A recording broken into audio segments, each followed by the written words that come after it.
आचार्य जी, आप दावा करते हैं कि आपके पास एक ऐसे सत्य की पहुंच है जो भाषा, मन और इंद्रियों से परे। मेरे पास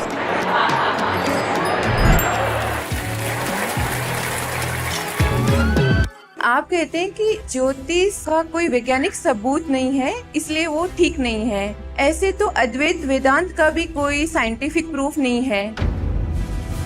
और आप कहते हैं कि आध्यात्म जो है वो विज्ञान और संविधान से भी ऊपर है। ये क्या पागलपन है? तुम किस चीज की तुलना किस चीज से कर रहे हो? वेदांत को सर्वोच्च दर्शन इसलिए मानता हूं क्योंकि वो दुनिया जहान की बातें बाद में करता है, सबसे पहले हमारे धर्म ग्रंथों में जाति प्रथा का क्लियर मेंशन है। शंकराचार्य आज भी इसे मानते हैं। बस इतना हमें समझ में आता है, प्यार है कि नहीं। शंकराचार्य क्या भगवान उतर करके यहाँ बोले कि जाति भेद करो, छुआछूत करो, मैं तो ना मानूं?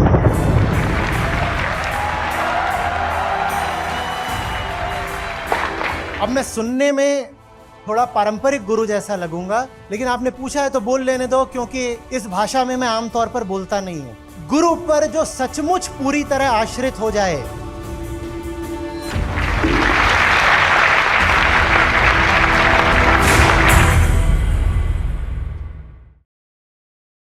प्रणाम आचार्य जी, मेरा नाम आकांक्षा है। मेरे मन में काफी टाइम से कुछ प्रश्न चल रहे थे, बट मैं आपसे पूछ नहीं पा रही थी, संकोच था। आज हम ऋषिकेश में हैं, तो मैं सोच रही हूँ इस मौके पर मैं आपसे पूछ ही लेती हूँ। तो मैं लिख के लाई हूँ, वन बाय वन, क्या मैं आपसे पूछ सकती हूँ? आचार्य जी, आप कहते हैं कि ज्योतिष का कोई वैज्ञानिक सबूत नहीं है, इसलिए वो ठीक नहीं है। ऐसे तो अद्वैत वेदांत का भी कोई साइंटिफिक प्रूफ नहीं है। तो विज्ञान की कसौटी पर सिर्फ ज्योतिष को क्यों परखा जा रहा है, आपके अपने दार्शनिक दावों को क्यों नहीं? आप कह रही हैं कि आचार्य जी आप ज्योतिष को खारिज करते हैं क्योंकि वो अवैज्ञानिक है और उसका कोई वैज्ञानिक सबूत नहीं होता। तो वैज्ञानिक सबूत तो अद्वैत वेदांत का भी नहीं है, तो आप उसको क्यों नहीं खारिज कर देते? अरे बाबा, दो अलग अलग आयाम हैं, दो बहुत अलग क्षेत्र हैं, दो अलग कोटियां हैं, कैटेगरीज हैं, इनको आपस में क्यों मिला रहे हो? ज्योतिष जो बोलता है उसकी परख विज्ञान को करनी पड़ेगी, क्योंकि ज्योतिष भौतिक दावे करता है, मटेरियल को लेकर के कुछ बोलता है, जगत को लेकर के भविष्यवाणियां करता है और दावे रखता है। और वो क्षेत्र किसका है? विज्ञान का। तो विज्ञान कहेगा अच्छा ठीक है, तुम कह रहे हो कि शनि की फलानी अवस्था से मनुष्य पर यह प्रभाव पड़ेगा, तो हम नापे लेते हैं कि शनि से मनुष्य पर कितना पड़ता है। वो क्षेत्र विज्ञान का है भाई। तो इसीलिए ज्योतिष जो कुछ कह रहा है उसको विज्ञान की कसौटी पर परखना पड़ेगा। और वेदांत जो कह रहा है वो बात अहंकार के लिए है मात्र, और अहंकार विज्ञान की परिभाषा से ही बाहर का है। भूलना नहीं कि विज्ञान परिभाषा से ही ऑब्जेक्टिव होता है, और अहंकार क्या है? सब्जेक्ट है। विज्ञान बात करता है इसकी इसकी इसकी इसकी, और अहंकार यहां है। विज्ञान की किसी भी किताब में, किसी परिभाषा में, किसी साइंटिफिक इक्वेशन में सेल्फ नाम का वेरिएबल देखा है? आई नाम का कोई वेरिएबल या कांस्टेंट कुछ भी देखा है? आई डिनोटिंग द सेल्फ देखा है क्या? तो बात क्या साफ नहीं है कि विज्ञान सेल्फ की बात ही नहीं करना चाहता? विज्ञान सिर्फ किसकी बात करना चाहता है, और बहुत ईमानदारी से बात करता है विज्ञान?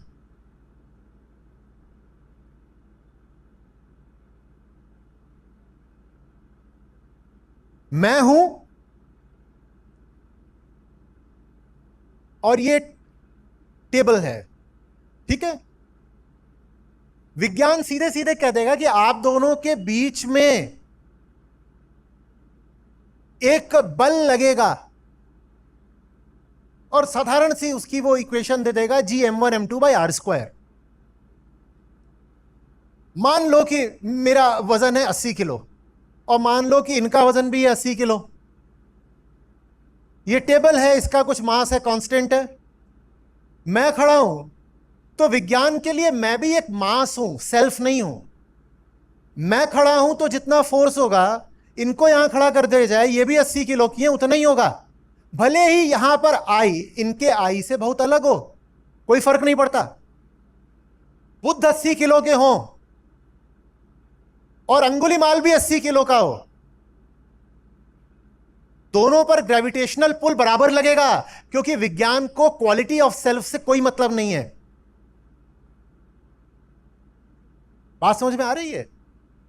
विज्ञान सिर्फ मटेरियल की बात करता है और ज्योतिष भी चूंकि मटेरियल की बात करता है, तो इसलिए वो विज्ञान के दायरे में आता है। अद्वैत वेदांत वो बात बोल रहा है जो विज्ञान की परिभाषा के बाहर की है। यहां पर एक पेंडुलम लटक रहा है, आप जितने लोग यहां बैठे हुए हो, आप सब उस पेंडुलम को देख पा रहे हो। घड़ी है यहां पर, ठीक है, घड़ी है, घड़ी में नीचे पेंडुलम है, ठीक है। आप सबके अहंकार की स्थिति कुछ अलग अलग होगी, आपस में होगी कि नहीं होगी, पर आप जितने भी लोग हो, वहां पर जो टाइम पीरियड है वो 2π√L/g ही रहेगा, उसमें कहीं आई आएगा, क्योंकि ऑब्जेक्टिव है। आप क्या हो विज्ञान ये देखना भी नहीं चाहता। आप आनंद में थे तो भी कितना था टाइम पीरियड? 2π√L/g।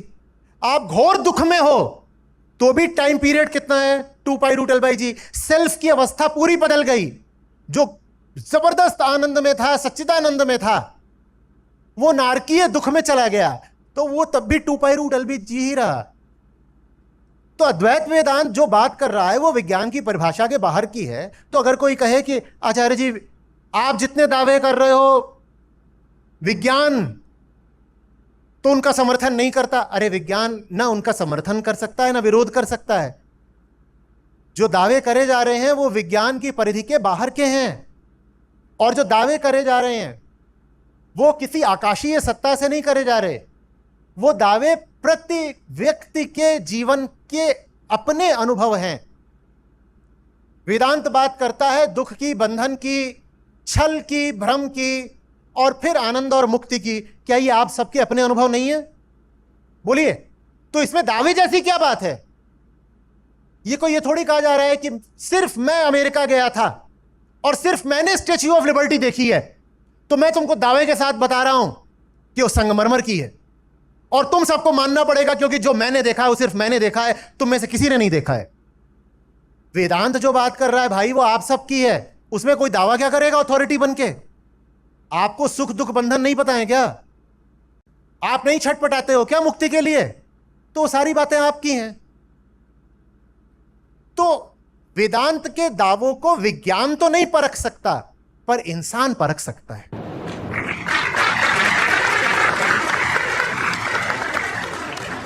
और यह बात बड़ी विचित्र है, मतलब ये आपसे कुछ नहीं कह रहा हूं, आप सारे प्रश्न पूछिएगा, पर अगर कोई ये कहता है कि वेदांत की बात भी तो वैज्ञानिक नहीं है, तो ये लगभग ऐसी सी बात है कि कोई कहे कि पेंडुलम से प्यार नापना है, पेंडुलम से प्यार नापना है। भाई तुम ऐसी चीज को ऐसी चीज से जोड़ रहे हो जो जुड़ ही नहीं सकते। थर्मामीटर से ज्ञान नापना है। आचार्य जी हमने थर्मामीटर लगाया, आपका भी 98.4 आया, इसका मतलब आप में भी उतना ही अज्ञान है जितना सब में है। ये क्या पागलपन है? तुम किस चीज की तुलना किस चीज से कर रहे हो? वैसे ये लोग आ जाते हैं, कहते हैं, आप बार बार कहते हो आत्मा आत्मा, ब्रह्म ब्रह्म, आप बुरा नहीं मान रहे ना, और मान भी रहे हो तो बर्दाश्त करिएगा, कोई बात नहीं। क्योंकि ये ब्रह्म और आत्मा बोलते रहते हैं, सत्य बोलते रहते हैं। अरे ब्रह्म का कोई ठोस साइंटिफिक सबूत है क्या? और अगर ब्रह्म का कोई साइंटिफिक सबूत नहीं है तो ब्रह्म भी तो सुपरस्टिशन है। झुन्नू वैज्ञानिक हो गया, गजब। कह रहे हैं कि अगर आत्मा का कोई ठोस वैज्ञानिक प्रमाण नहीं है तो ये आचार्य जी जो आप आत्मा आत्मा करते रहते हो वो भी तो अंधविश्वास ही हुआ। बाबा, विज्ञान प्रमाण सिर्फ किसका दे सकता है? पदार्थ के होने या ना होने का। आत्मा, पहली बात पदार्थ नहीं, दूसरी बात आत्मा वो जो कुछ भी नहीं, तो विज्ञान उसका प्रमाण कहां से लाएगा?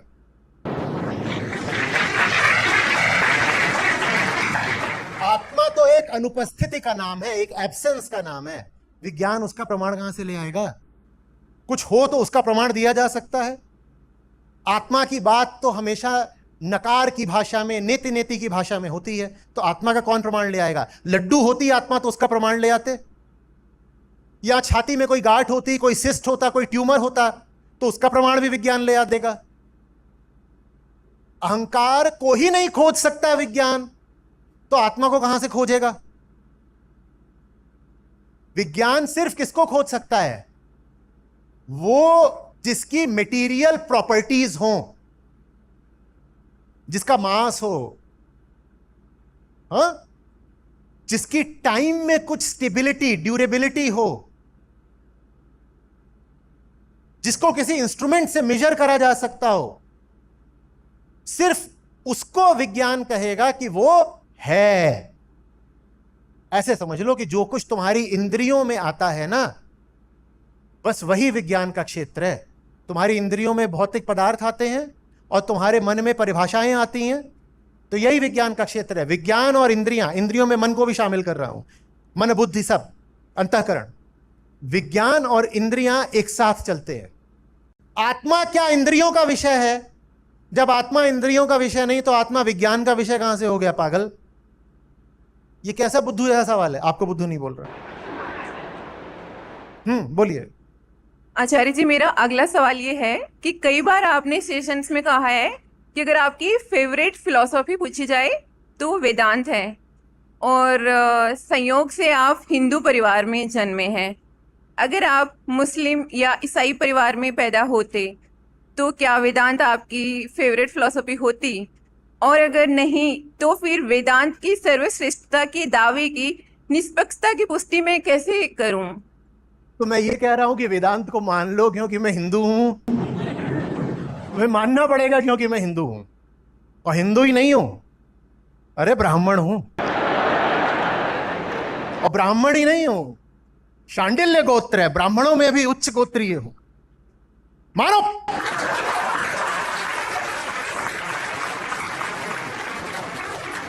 मानना पड़ेगा।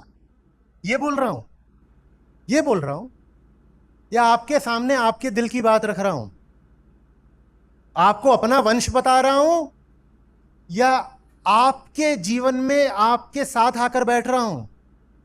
बोलिए।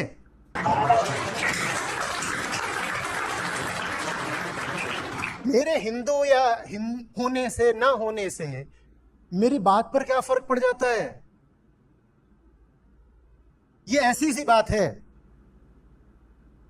कि अगर आप न्यूटन्स इक्वेशंस का इस्तेमाल कर रही हैं तो मैं आपसे कहूं ईसाई हो गई क्या? अरे भाई, न्यूटन की इक्वेशंस का न्यूटन की जात से क्या लेना देना? वो आपके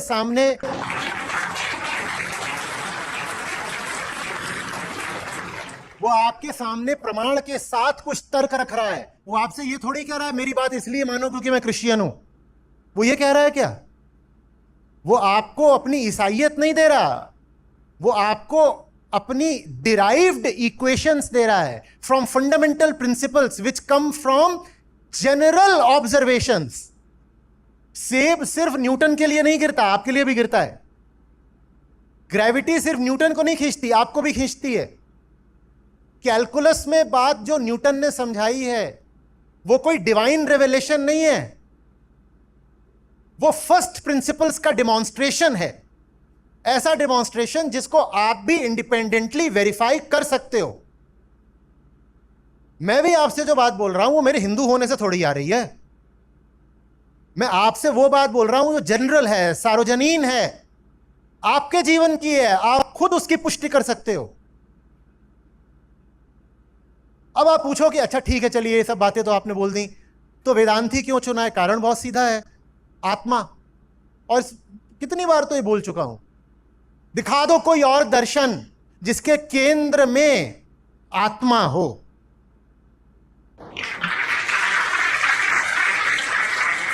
अच्छा, तो आत्मा वेदांत के केंद्र में है तो ऐसी क्या खास बात हो गई? खास बात यह हो गई कि जो तड़पता है उसका नाम मैं है। तो इसीलिए मुझे उस मैं तक जाना है जो दुख से मुक्त है। वेदांत को सर्वोच्च दर्शन इसलिए मानता हूं क्योंकि वो दुनिया जहान की बातें बाद में करता है, सबसे पहले इस तड़पते हुए मैं की बात करता है।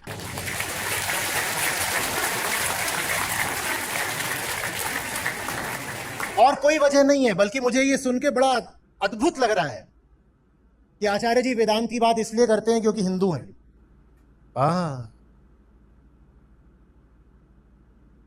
आचार्य जी ने फलाने बैंक में इंटर्नशिप इसलिए करी क्योंकि वो यहूदी है। तो गजब हो गया। तो ऐसे में जो साहब है मेरे, जिनके सामने सर झुकाता हूं, उनको लेके क्या बोलोगे? नीरू नीमा तो दोनों मुसलमान थे।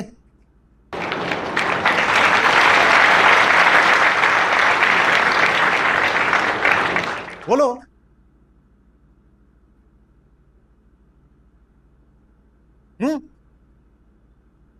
और हमने तो जब संत रविदास को गाया है तो वहां भी पूरी तरह डूबे हैं। जब गुरु नानक की वाणी पढ़ते हैं तो हम वहां भी अपने आप को बचाते नहीं हैं, पूरा ही आप्लावित हो जाते हैं। और बाबा बुल्ले शाह, और बात तो मैंने बाइबल पर भी करी है, वो सब गायब हो गया। तो गीता मैं इसलिए बता रहा हूं क्योंकि मैं हिंदू हूं।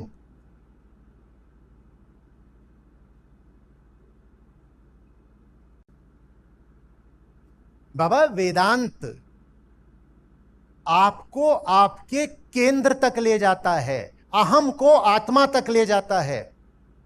इसलिए वेदांत भी, वो जो वेदांत का लोक धार्मिक संस्करण चलता है उसकी बात नहीं कर रहा हूं, विशुद्ध अद्वैत वेदांत कह रहा हूं। इसलिए विशुद्ध अद्वैत वेदांत को मैं इतना सम्मान देता हूं, और कोई बात नहीं है। और रही बात कि जाकर के मैंने किसी की बात को बिल्कुल पूरा ही मान लिया हो, ऐसा भी नहीं है। अद्वैत वेदांत का भी जो भाष्यकारों ने रूप दिया है, मैं उससे भी सहमत नहीं होता। उदाहरण के लिए कह दिया जाता है दो सत्य होते हैं, एक व्यवहारिक एक पारमार्थिक। मैं कहां मानता हूं? बार बार कहता हूं कि व्यवहारिक सत्य क्या होता है, सत्य दो कैसे हो सकते हैं? और दो सत्य बता करके आपने लोगों को व्यवहार पर ही रोक दिया, क्योंकि वहां पर भी तो सत्य है। मैं तो बार बार बोलता हूं कि परमार्थ को व्यवहार से जोड़ना पड़ेगा। सत्य तो एक ही जगह है। कहां? परमार्थ में। व्यवहार में तथ्य हो सकता है, सत्य नहीं हो सकता। तो मैं अद्वैत वेदांत का भी कोई पारंपरिक अंधानुकरण नहीं कर रहा हूं। मैं आपके सामने कोई पारंपरिक पंडित बनकर नहीं खड़ा हूं कि मैं पुराने भाष्य ही ला करके आपको रटा रहा हूं। हमारी जिंदगियां हैं, हम आधुनिक युग के लोग हैं। हमारे पास हमारी आशाएं हैं, दुख हैं, स्मृतियां हैं, घाव हैं, सपने हैं, और मुक्त होकर उड़ने की ललक है। हम अपनी जिंदगी में जानना चाहते हैं कि क्या उपयोगी है, और जिस हद तक अद्वैत वहां उपयोगी है उस हद तक हम अद्वैत का सम्मान क्यों ना करें। और जो कुछ अनुपयोगी है, जहां वो जा करके अपना उपयोग समाप्त कर देता है, वहां हम उसको नमस्ते कर देंगे, कोई बुराई नहीं उसमें। हमारा उत्तरदायित्व तो किसी विचारधारा, किसी दर्शन के प्रति नहीं है। हमारा उत्तरदायित्व तो मात्र अपने प्रति है। क्या हम अपने आप को एक मुक्त जीवन दे पा रहे हैं, हाँ या ना? बस यही पहला और आखिरी सवाल है। आपने लाख दर्शन पढ़ लिए, आप बहुत बड़े अद्वैती हो गए, और जीवन आपका बंधा हुआ ही है, तो आपका अद्वैत किसी काम का नहीं।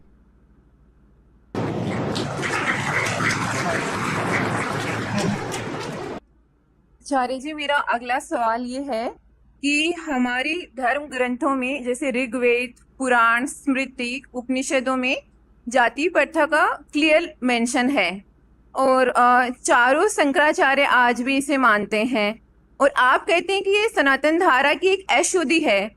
तो मुझे तो जितना अभी तक समझा, ये लगता है कि ये हमारी सनातन धारा का एक अभिन्न अंग है, और अगर ये अभिन्न अंग हमारे ग्रंथों से आ रहा है तो हम उनको परम ज्ञान का स्रोत। ये सब कहाँ से लेके आ रहे हो आप? आचार्य जी काफी टाइम से चल रहे थे मन में। ग्रंथ माने क्या होता है बेटा? ग्रंथ क्या होता है? 101 बार हम श्रुति और स्मृति का भेद कभी नहीं करी चर्चा। तो ये ग्रंथ बोल के आपने दोनों को एक में ही लपेट लिया। उपनिषद और मनुस्मृति एक हो गए। ये क्या कर रहे हो? क्या बोल रहे हो कि हमारे ग्रंथों में तो जाति का उल्लेख बार बार आता है? ग्रंथ माने क्या होता है? स्मृति तो आप भी लिख सकती हैं, स्मृति तो आप भी लिख सकती हैं, पर वास्तविक ग्रंथ तो श्रुति होता है भाई। सचमुच स्मृति के लिखने पर कोई पूर्ण वर्जना नहीं लगा दी गई है, वो तो होती ही है मानवकृत और लगातार लिखी जाती रही है। तो आप भी लिखो। कुछ स्मृतियां बहुत पुरानी है, आप मनुस्मृति ले लोगे वो बहुत पुरानी है, और रामचरितमानस भी स्मृति में ही आती है, वो बहुत ताजी है, अभी कुछ 100 साल पहले की है बस। तो स्मृतियों पर तो कोई प्रतिबंध नहीं लग गया है, स्मृतियां तो आज भी लिखी जा सकती हैं। ग्रंथ माने क्या होता है? ग्रंथ माने श्रुति होता है बाबा। और श्रुति तुमसे कब कह रही है कि जाति जैसी कोई चीज होती है? श्रुति को लेना देना क्या है तुम्हारी जाति से और लिंग से और कद से और वर्ण से और वजन से? श्रुति को इनसे क्या लेना? श्रुति का कुल संबंध किससे है? अरे मुझे क्या समझाना पड़ रहा है ऋषिकेश में आकर के? श्रुति का कुल संबंध किससे है? अहंकार से। जाति, ऋषियों के पास जाओगे और कहोगे कि वो मैं फलाने लिंग की स्त्री हूं, फलानी जाति की, और इतनी मेरी उम्र है तो मैं इस आश्रम की हूं, अभी गृहस्थ हूं, तो ऋषि ऐसे अपनी जटा खो जाएंगे, कहेंगे ये कौन सी भाषा, कौन सी अपरिचित भाषा की शब्दावली लेके आ गई तू कन्या? ऋषि पूछेंगे ये लिंग क्या होता है, ये जाति क्या होती है, ये वर्ण क्या होता है? हम तो इनकी परिभाषा ही भूल गए। श्रुति को इन सब से कोई लेना देना नहीं। श्रुति आपको सिर्फ और सिर्फ घायल, लहूलुहान, प्यासे लेकिन डरे हुए अहंकार की तरह देखती है। आप क्या हो ऋषियों की नजर में? किन ऋषियों की बात कर रहा हूं?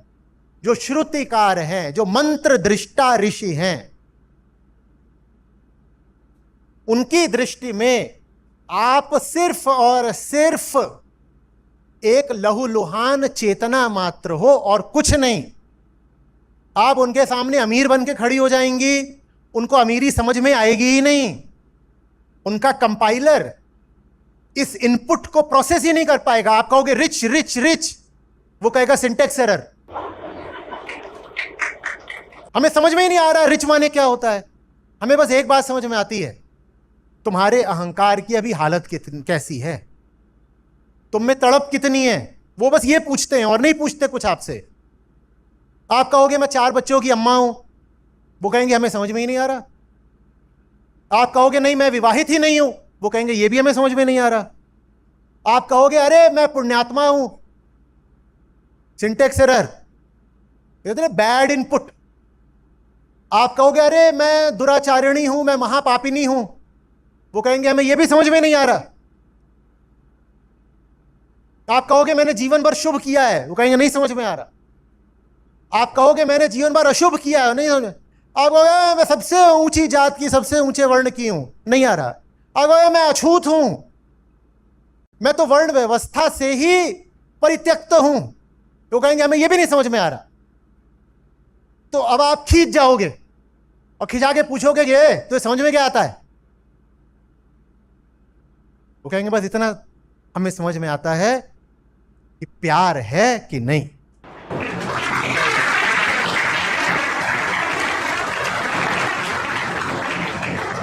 इतनी सी बात बतानी थी हमें और उसकी जगह तूने ये कौन सा पोथा पुराण खोल दिया।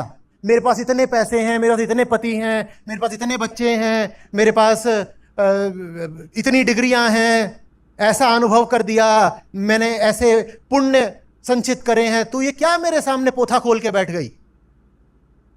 मैं बस एक बात जानना चाहता हूं, मत बताया कि पैसा नहीं कितना है, पुण्य कितना है, आचरण कैसा है, वर्ण क्या है। इतना बता दे प्यार है कि नहीं। और प्यार की परिभाषा क्या? अहंकार मिटने को तैयार है कि नहीं, यही प्यार की परिभाषा है।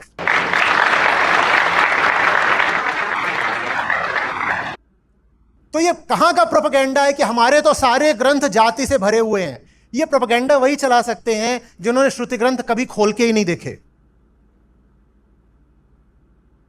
और बिना पढ़े तुम टिप्पणी करने आ गए। कैसे आदमी हो? और आत्मविश्वास तुम्हारा बड़े गजब का है, बड़े गजब का है। एक कोई मेरे पास लेके आया, बोले आचार्य जी देखिए ये आप पे क्या बोल रहा है। और वो बोले जा रहा है बोल रहा है ये आचार्य आजकल सबको कथा उपनिषद पढ़ा रहे हैं और कथा उपनिषद में बहुत सारी काल्पनिक बातें हैं जिनसे अंधविश्वास बढ़ता है। कथा उपनिषद को पढ़ाना तो बिल्कुल पुरानी ब्राह्मणवादी व्यवस्था को बढ़ाने वाली बात है। कथा उपनिषद हर तरीके से मान्यताओं, रूढ़ियों, अंधविश्वासों से भरा हुआ है। ये पता है ना किसकी बात कर रहे हैं? ये कठ उपनिषद की बात कर रहे हैं। ये वो है जिन्हें कवर पेज भी पढ़ना नहीं आया।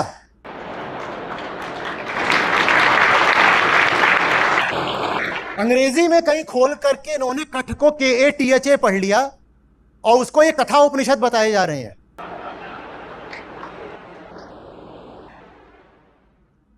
और कह रहे हैं ये देखो ये पूरी दुनिया में अंधविश्वास फैला रहे हैं। ये कह रहे हैं कि नचिकेता आसमान में यमराज के पास पहुंच गया। ये तो अंधविश्वास है ना। ऐसा होता है क्या? उसके बाद यमराज ने कहा कि मैं तुम्हें पूरी दुनिया दान में दे दूंगा। कोई पूरी दुनिया दान में दे सकता है क्या? ये तो ऐसे ही फिजूल कहानियां हैं और ये सब लोगों का ब्रेन वॉश कर रहे हैं कथा उपनिषद पढ़ा पढ़ा के। ये मोटी बुद्धि नहीं है, ये खोटी बुद्धि है, या नियत में खोट है। ये नियत की खोट है।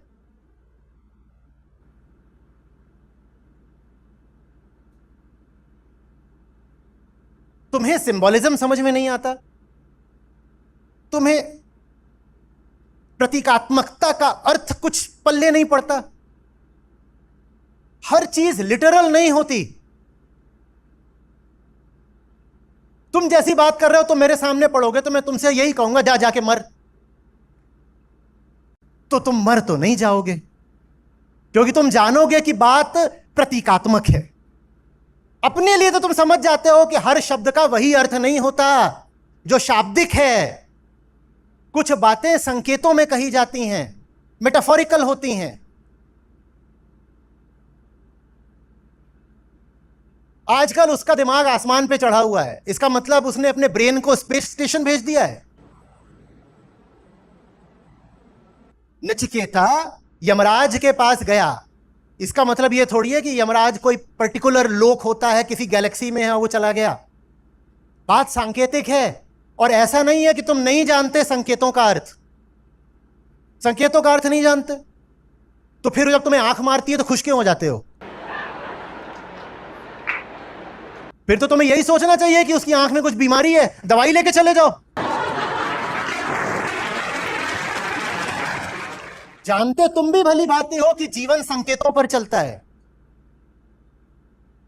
पर श्रुति जब संकेतों में बात करती है तो तुम उसको लिटरली लेना चाहते हो। यह खोटी बुद्धि है, यह नियत की खराबी है। तुम एजेंडा चला रहे हो, तुम्हारे पास प्रोपेगेंडा है और कोई बात नहीं है। आपको नहीं कह रहा हूं, कहिए और कुछ है? सर इसी पे फॉलोअप क्वेश्चन है। गीता में श्री कृष्ण जी ने कहा है कि स्वधर्मे निधनम श्रेय, पर धर्मो भयावह है।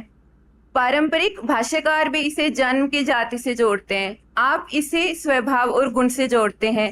तो आचार्य जी कौन सी व्याख्या मूल संदर्भ के ज्यादा करीब है?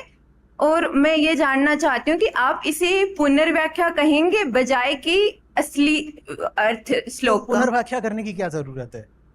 पुनर्व्याख्या माने क्या होता है? व्याख्या पर किसी का विशेषाधिकार होता है क्या? आप थोड़ी देर पहले बोल रही थी कि सब लोग जाति मानते आए हैं, शंकराचार्य लोग जाति मानते आए हैं, तो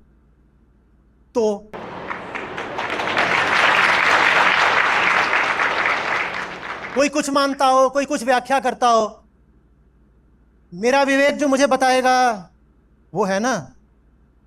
यहां हम अंधे पैदा हुए हैं? हाँ, हमारे चेतना नहीं है? शंकराचार्य क्या भगवान उतर करके यहां बोले कि जाति भेद करो, छुआछूत करो, मैं तो ना मानूं?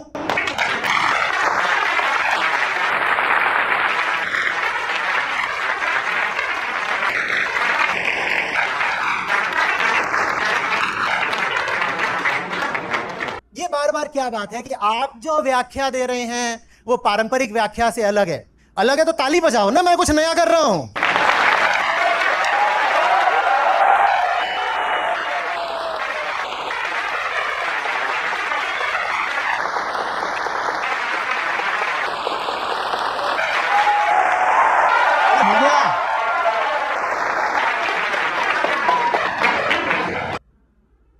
जो बात उपलब्धि की होनी चाहिए थी उसको आपने अभियोग बना दिया। जो बात इज्जत की होनी चाहिए थी उसको आपने इल्जाम बना दिया। जो मैं आपसे कह रहा हूं वो सिर्फ नया ही नहीं है, उसमें कृतज्ञता है, उसमें कहे गए शब्द की मौलिकता के प्रति निष्ठा है। मैं कितना भी विद्रोही हो जाऊं, जिसने जो बात कही है दिल से सच्ची, इतना बड़ा मैं कभी नहीं हो जाऊंगा कि मैं उसके सामने सर न झुकाऊं और मैं उसकी बात को विकृत कर जाऊं, कभी नहीं।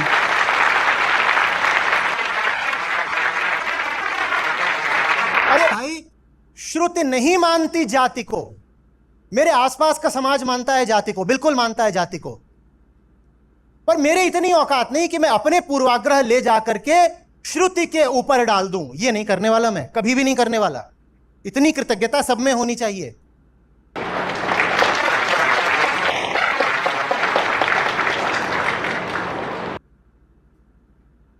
यही प्रश्न था, कुछ और था? यही था आचार्य जी। कुछ और प्रश्न है अगर आपकी इजाजत हो तो। मेरी तो है ही, पर लोगों की पूछ लीजिए, ये खफा ना हो रहे हो। अच्छा, एक और पूछ लीजिए। बाकी मौका मिले तो कल ले आइएगा। आचार्य जी, आप दावा करते हैं कि आपके पास एक ऐसे सत्य की पहुंच है जो भाषा, मन और इंद्रियों से परे है।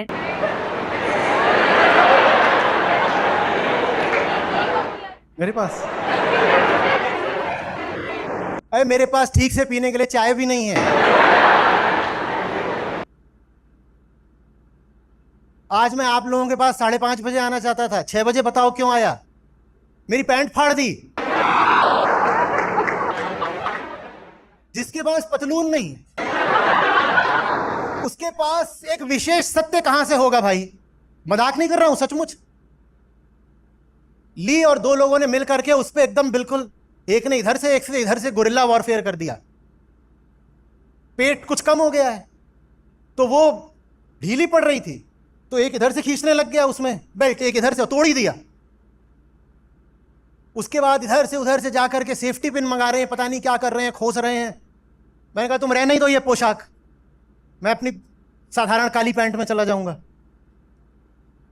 मैं साधारण आदमी, मैं कहां से कोई विशेष सत्य ले आऊंगा या उस पर अपने स्वामित्व का दावा करूंगा? जिन्होंने मुझे जरा भी सुना है वो जानते हैं कि सत्य की तो बात करने से मना करता हूं मैं कहता हूं छोड़ो ना सच्चाई को।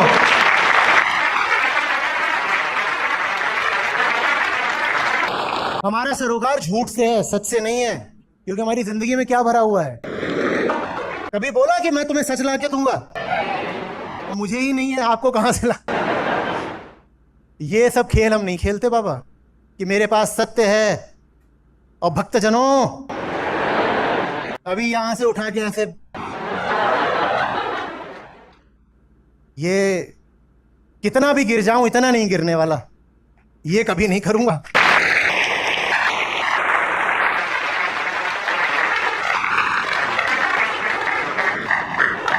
अरे हम सीधा साधा काम कर रहे हैं भाई, ईमानदारी।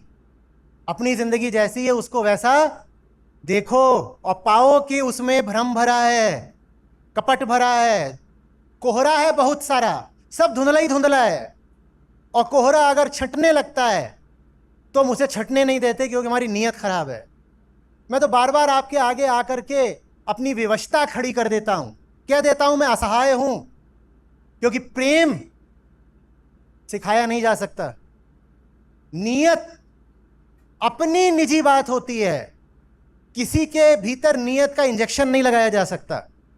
और मैं आपसे जो कुछ भी कह रहा हूं उससे कोई लाभ नहीं होगा अगर आपकी अपनी नीयत नहीं बन रही।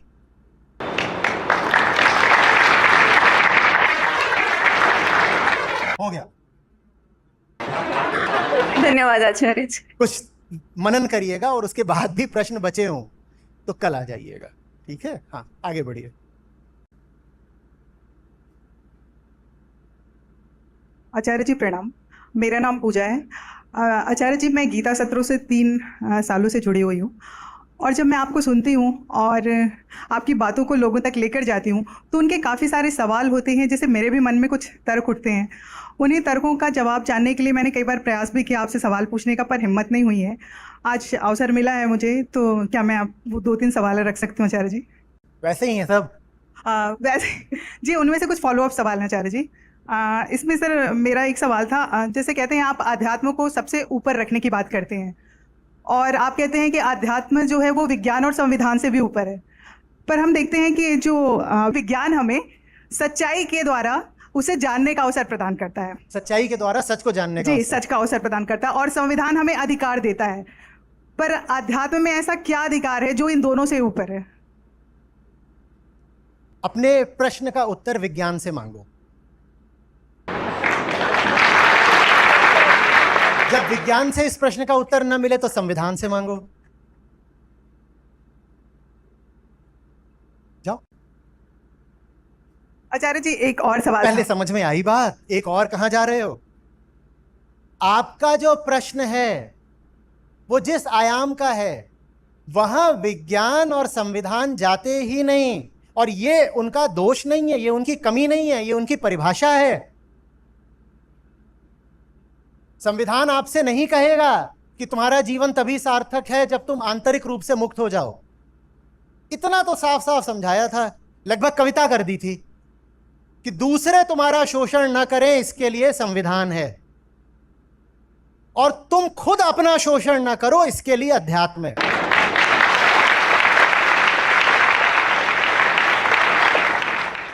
संविधान यही तो करेगा कि तुम्हें मौलिक अधिकार दे देगा।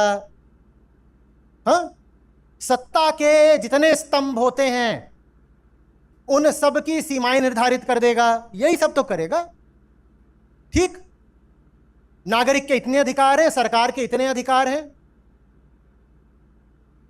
नागरिक चाहे तो न्यायपालिका के पास जा सकता है, और सरकार भी अगर नागरिक के प्रति कार्रवाई करना चाहती है तो उसे भी न्यायपालिका के माध्यम से ही करनी पड़ेगी। ये सब बातें हैं जो संविधान में आपको मिल जाती हैं। एक नागरिक दूसरे नागरिक के ऊपर चढ़ नहीं सकता, एक नागरिक को दूसरे नागरिक से समान अधिकार ही मिलेंगे। नागरिक तो नागरिक, सरकार भी नहीं चढ़ सकती आपके ऊपर। सरकार भी आपका शोषण करे तो आप कोर्ट जा सकते हो। ये सब काम संविधान आपके लिए बखूबी कर देता है, और बहुत सुंदर संविधान है हमारा। इसी संविधान के पक्ष में बार बार बोलने के कारण न जाने कितने लोग मुझसे बहुत खफा हैं। ये वो चाहते हैं कि संविधान ही बदल डालें, और जब मैं कहता हूं हमारा संविधान तो पहले ही बहुत दुरुस्त है, इसको बदलोगे क्या तुम, तो नाराज हो जाते हैं। मैं संविधान के पक्ष में बोलता हूं, लेकिन सीमाएं जानता हूं भाई उसकी। बहुत खूबसूरत कार हो सकती है रोल्स रॉयस, पर उड़ेगी थोड़ी। मैं उसकी तारीफ करूंगा पर उसकी सीमाएं जानता हूं, और संविधान ने अपनी सीमाएं स्वयं निर्धारित करी हैं। संविधान सामाजिक क्षेत्र का है, संविधान राजनीतिक क्षेत्र का है, संविधान आपको आर्थिक अधिकार भी देता है। पर आपके भीतर क्या चल रहा है, संविधान को इससे आप डिप्रेशन के शिकार हो, क्योंकि आपने खुद ही अपनी जिंदगी में उल्टे पुल्टे चुनाव कर लिए। न्यायपालिका आपकी मदद नहीं कर सकती, संविधान इसमें आपकी कोई मदद नहीं कर पाएगा। हाँ, इसमें उपनिषद आपकी मदद कर देंगे। बात समझ में आ रही है? और चूंकि दूसरे हमारे दुश्मन बाद में होते हैं, हम पहले अपने दुश्मन स्वयं होते हैं, इसलिए मैं कहता हूं कि संविधान तो निश्चित रूप से आपका मित्र है, पर उससे भी आपका बड़ा जो मित्र है वो अध्यात्म है। कारण बहुत सीधा है, आप खुद अपने सबसे बड़े दुश्मन हैं, तो इसीलिए आपको अपना सबसे बड़ा मित्र भी वो चाहिए जो आपसे आपकी बात करे, मैं कौन हूं। बात समझ में आई? यही बात विज्ञान पर भी लागू होती है। अब मैं अंधविश्वासियों को लताड़ता हूं तो लोग नाराज हैं, मैं बार बार विज्ञान के गुण गाता हूं तो लोग नाराज हैं, और यहां आप मुझ पर इल्जाम ये लगा रहे हो कि आप विज्ञान को नीचा क्यों मानते हो। पहले तय कर लो, मैं नीचा मानता हूं कि ऊंचा मानता हूं। इधर वाले मुझसे नाराज हैं कि हर समय इतनी तार्किक और वैज्ञानिक बात क्यों करता रहते हैं। वो मुझे नाम देते हैं द रेशनल स्पिरिचुअलिस्ट। और इधर वाले मुझसे नाराज हैं, कह रही है विज्ञान को नीचा मानता है अध्यात्म से। पहले तय कर लो कि नीचा मानता हूं कि ऊंचा मानता हूं। न नीचा मानता हूं न ऊंचा मानता हूं, मैं उसे उसकी सही जगह देता हूं। विज्ञान की सही जगह यहां है। यहां की दुनिया में क्या होना चाहिए? विज्ञान। और यहां की दुनिया में क्या होना चाहिए? विज्ञान आपको नहीं बता पाएगा कि आप जिसके इश्क में बावले हुए जा रहे हो वो जहरीला है आपके लिए। कोई साइंटिफिक टेस्ट नहीं है आपको ये बताने के लिए। पर यह बात आपको अध्यात्म बता सकता है, आपको आत्मावलोकन के लिए प्रेरित करके। साइंस नहीं बता पाएगा। और संविधान तो बस ये कह देगा, हाँ हमने तुम्हें हक दिया है, अपने हिसाब से अपना साथी चुन लो। तुम अगर गधवे को भी अपना साथी बना रहे हो तो संविधान आपत्ति नहीं करेगा। तुम इसको कहां गया यार, तुम उसको जुदा मत किया करो। कहां है? लेके आओ उसको।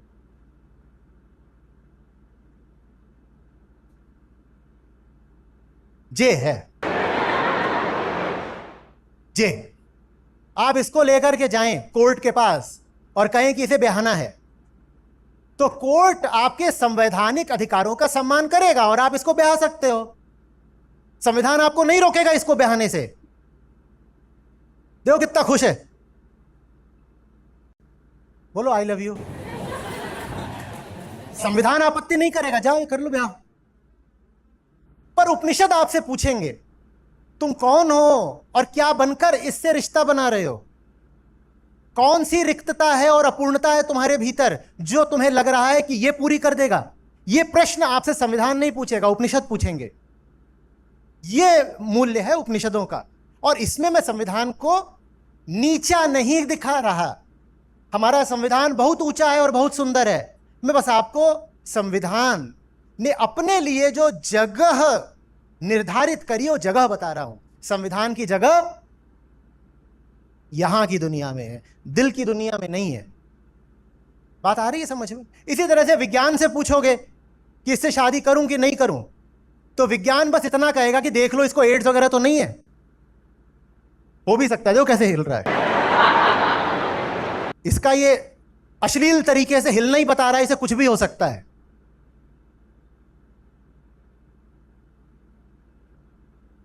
यतेंद्र जी पता नहीं क्या समझ लेते हैं। हर बार मैं सीधे साधे तरीके से इतनी सीधी बात कह रहा हूं, बेचारा कांप रहा है, इसे बुखार है। आपने क्या देख लिया? तो आप विज्ञान से पूछेंगे कि इसको ब्याहूं कि नहीं ब्याहूं, तो विज्ञान तो बस यही कहेगा कि इसकी बीमारियां वगैरह देख लो, ब्याह लो। विज्ञान भी आपसे पूछने नहीं आएगा कि प्यार है कि नहीं है। उपनिषद पूछेंगे। यह अंतर है।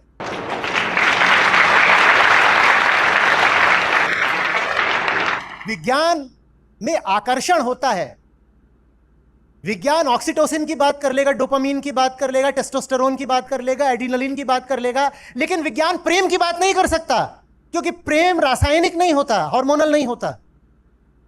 विज्ञान आपसे पूछ ही नहीं पाएगा कि प्रेम है कि नहीं है। हाँ, विज्ञान ये पूछ सकता है कि स्टिमुलेशन है, एक्साइटमेंट है, ये सब पूछ सकता है, क्योंकि वो सब बातें विज्ञान की परिधि में आती हैं, प्रेम नहीं आता। तो विज्ञान की सीमाएं हैं, संविधान की भी सीमाएं हैं। यहां जो है उन सीमाओं के बाहर है। वहां कौन पहुंचता है? वहां अध्यात्म पहुंचता है, वहां आत्म जिज्ञासा पहुंचती है। अरे ये बात समझ में? इनमें मैं ये नहीं कह रहा कि कोई ऊपर है कोई नीचे है, इनके अपने अपने क्षेत्र हैं। जो काम विज्ञान का है वो काम अध्यात्म नहीं कर सकता। आप बीमार हुए हो, उसमें अध्यात्म कुछ नहीं कर लेगा। आपको वायरस लग गया है, अध्यात्म क्या करे? अब इसमें वायरस लग गया है तो जाओ उसका कुछ इलाज कराओ, डॉक्टर करेगा, विज्ञान करेगा। कोरोना के समय पे लोग आते थे, बोलते थे कि वो मंत्र मारकर कोरोना ठीक हो जाएगा, गंगा जल, गौमूत्र और बहुत सारी चरणामृत पी करके, पंचगव्य से कोरोना ठीक हो जाएगा। और तब भी मुझ पे बहुत नाराज हुए कि बोल रहे हैं कि नहीं, ऐसे नहीं ठीक होता। अरे नहीं होता भाई, मंत्रों से कोरोना नहीं ठीक होगा। वो जगह विज्ञान की है, वहां अध्यात्म कुछ नहीं कर सकता।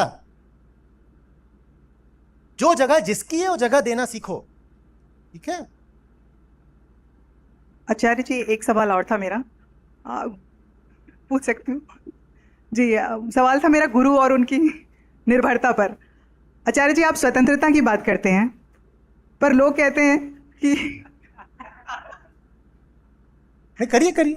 जी, आप स्वतंत्रता की बात करते हैं, पर लोग कहते हैं कि जो आपके अनुयायी हैं वो आप पर ही निर्भर है, आपकी बातों पर ही निर्भर हैं।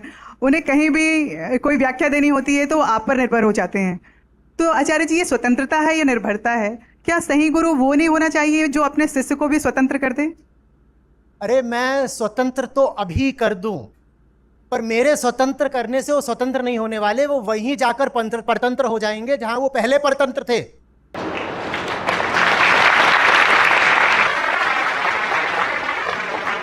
अभी गीता परीक्षा में आपको एक विकल्प दिया था, रविंद्रनाथ ठाकुर का था कि मिट्टी से स्वतंत्र हो जाना वृक्ष के लिए आजादी नहीं होती, मौत होती है।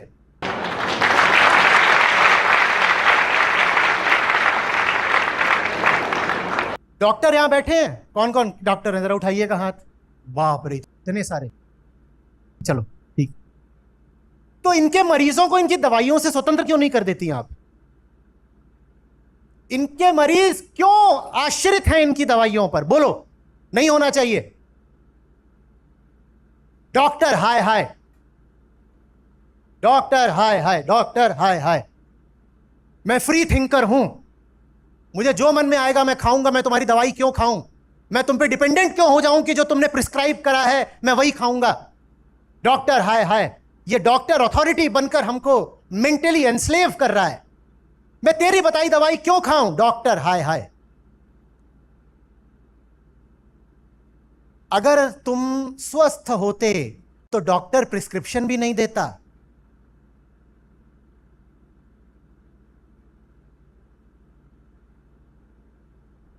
मरीज के लिए दवाई छोड़ना आजादी की बात नहीं होती है,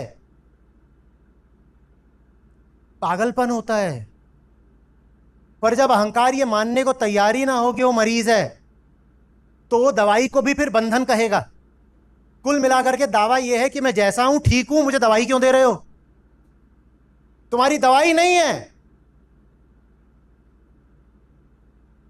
ये, दवाई तुम्हारी तानाशाही का सबूत है।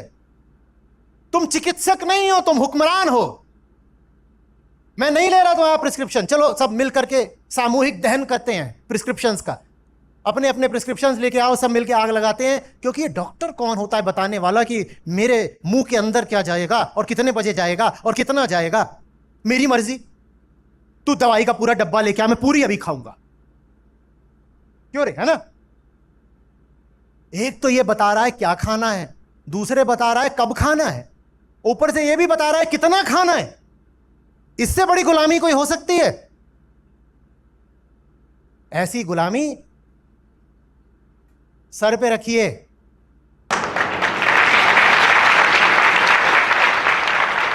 पलकों पर लेकर चलिए ऐसी गुलामी। यही वो गुलामी है जो आजाद कर देगी। कोई डॉक्टर नहीं चाहता कि उसका प्रिस्क्रिप्शन अनंत काल के लिए चले।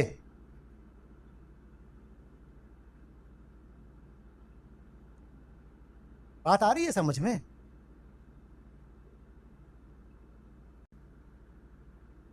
और फिर मैं प्रश्नकर्ता की ओर, आपके छात्र स्वतंत्र नहीं है, आपको कैसे पता? आपको कैसे पता? और ये जो आप 1,500 लोगों के बीच खड़े होकर दावा कर रही हैं, अगर इन्होंने अपनी स्वतंत्रता का प्रदर्शन कर दिया तो ये कैसा दावा है? और ये नई चीज चल रही है कि आचार्य जी तो ठीक है पर उनके छात्र जो हैं वो एकदम ही, आप जानो, देख लो, बोल रहे हैं आचार्य जी के छात्र इन्हें को समझ में नहीं आता है, ये बस रटी रटाई बातें बोलते रहते हैं। आप देख लो, आप पर आक्षेप है, आपको उसका क्या जवाब देना है? अरे अगर रटी रटाई बातें भी बोल रहे होते तो परीक्षा में इतने कम नंबर पाते? ये तो रट भी नहीं पा रहे।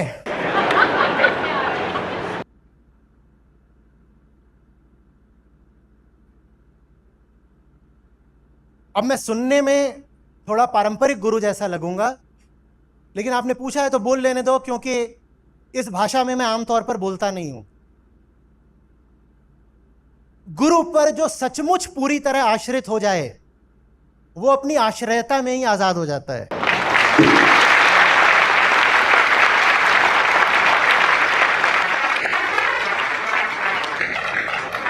तो आप जो इल्जाम लगा रही हैं स्थिति उसकी बल्कि उल्टी है।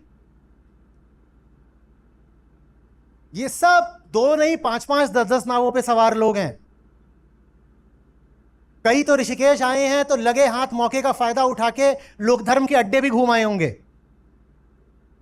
कईयों ने तो जो आए भी नहीं यहां पे वो कम्युनिटी में लिख रहे हैं कि जितने लोग ऋषिकेश गए हैं मैं उनको बताना चाहता हूं फलानी जगह फलाने बाबा का अड्डा है, वहां जरूर जाना, और लिंक विंक भेजा है। अब बस यही है कि वो अभी मैं बोल रहा हूं तो देख भी नहीं पा रहे होंगे, क्योंकि ऐसा लिंक जैसे ही आता है, हमारी एक बैठी हुई है एकदम विचित्र टीम, वो तुरंत इजेक्ट का बटन दबाती है, डिलीट नहीं, इजेक्ट। इजेक्ट समझते हो ना?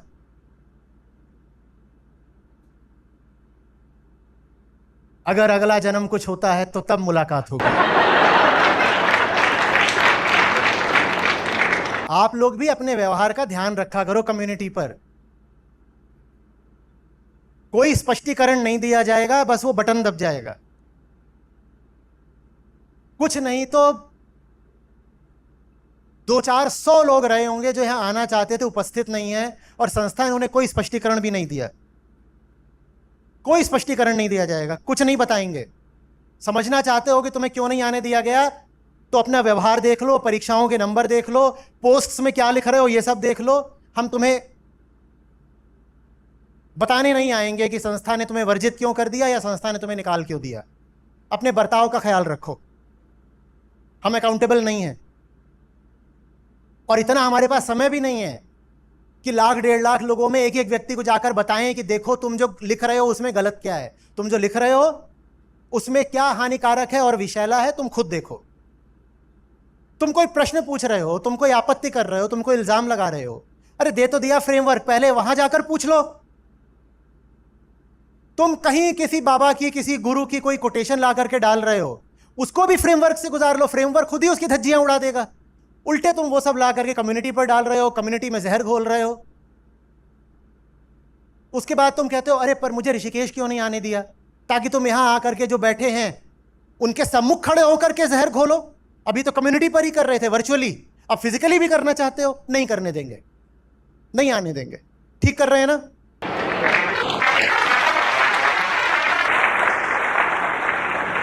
आपको कुछ बोल थोड़ी रहा हूं,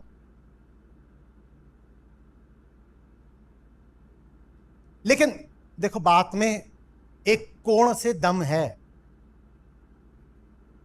ये जो गंदी आदत पकड़ी है ना कि मेरे ही वाक्यों को दोहरा देते हो, ये आदत बाहर जाकर भी प्रदर्शित करते होगे। जब रिफ्लेक्शन लिखने का समय आता है तो मैंने जो बोला है वही शब्दशः उठाकर चिपका देते हो। तो यही काम बाहर जाकर भी कराए होगे, अपने रिश्तेदारों के पास कराए होगे, कहीं और कराए होगे, या कि यूट्यूब इंस्टाग्राम पर ऐसा कर दिया होगा। तो लोगों को फिर तोहमत लगाने का मौका मिल गया कि गीता छात्र तो जितने हैं ये आचार्य जी के ही शब्द बस दोहराते रहते हैं। थोड़ा सतर्क रहो।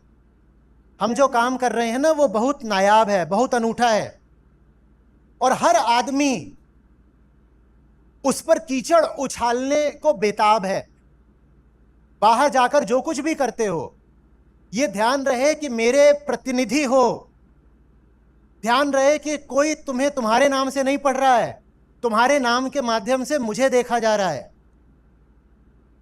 छात्र ही शिक्षक की पहचान होते हैं ना। आप ही अगर बाहर जाकर के नकलची जैसा व्यवहार करोगे या दब्बू जैसा व्यवहार करोगे तो यही माना जाएगा कि ये देखो ये होता है आचार्य जी की पाठशाला में। ये जो प्रश्न है ये हमारे लिए खतरे की घंटी है। दुनिया में जहां भी जाओ वहां पर मशाल की तरह जलो, राख और धुआं उड़ाकर मत आ जाओ बस। आपके नाम के साथ मेरा नाम जुड़ा हुआ है, ये स्मरण रहे। हाँ, एक आखिरी सवाल था आचार्य जी, पूछ सकती हूँ?